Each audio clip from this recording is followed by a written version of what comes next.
Aside from the bobwhite and the scaled or blue quail here in West Texas, maybe no other bird captures the attention of ranchers and quail hunters any more than the roadrunner.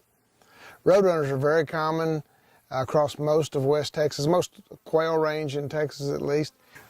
A lot of people will cast a jaundiced eye when you mention roadrunners in the conversation of quail.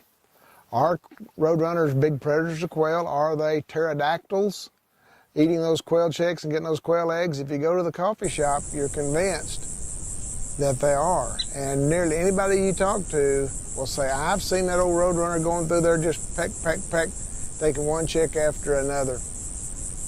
What does the science say about the roadrunner-quail equation? In the court of public opinion, roadrunners would probably be lynched in a lot of areas, just on the premise that they may eat quail or quail eggs. But what does the scientific evidence say? In fact, you'll find that the evidence to hand suggests it's not very damning towards the roadrunner. There's been one study done down in South Texas, down at the Chaparral Wildlife Management Area, where they looked at like 140 roadrunner stomachs over a year's time, and they found 2 that had evidence that they'd consumed quail. We've done several studies with dummy nests over the years where we'll have situated a group of chicken eggs to simulate a quail's nest, and then we'll monitor those with game cameras, trying to determine the modus operandi of various predators of mammals, snakes, birds, whatever the case may be.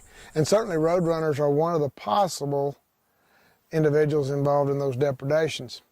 What we found is, during one study back in the mid-90s down near San Angelo, roadrunners appeared at the nest 4 different times. They got their picture taken, but they never broke into the eggs.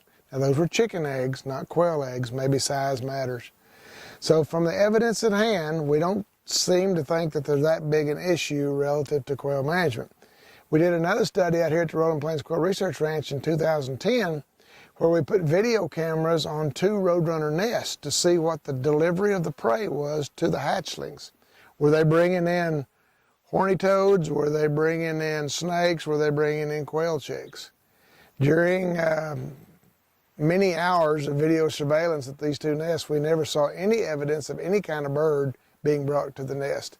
It was typically grasshoppers, it was lizards, horny toads, sometimes snakes, but no birds were ever brought. Now, again, the evidence doesn't point to the fact that roadrunners are a serious predator of quail, but I appreciate the fact that a roadrunner is basically a feathered coyote. It's going to take what's ever easiest to catch.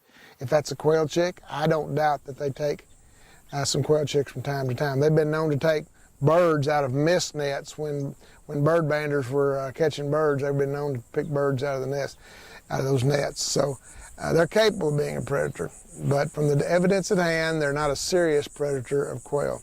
So I remind you, if you doubt me, that roadrunners are a protected species, and the fine is $500 per bird. So probably just tolerate your roadrunners. You'll notice from time to time you may see behavior from those quail that the quail will run those roadrunners off. We've gotten video footage of it several times where bobwhite or blue quail, roadrunner will be in their presence and they'll physically run that bird off. And a roadrunner's got its own enemies out there too. So again, the whole idea of predation is a complex equation. What each roadrunner's is kind of compensating for some of the roadrunners that we have, so to speak. I would probably be more concerned if I was a Texas horned lizard, a horny toad, about roadrunners than I am as a bobwhite quail chick.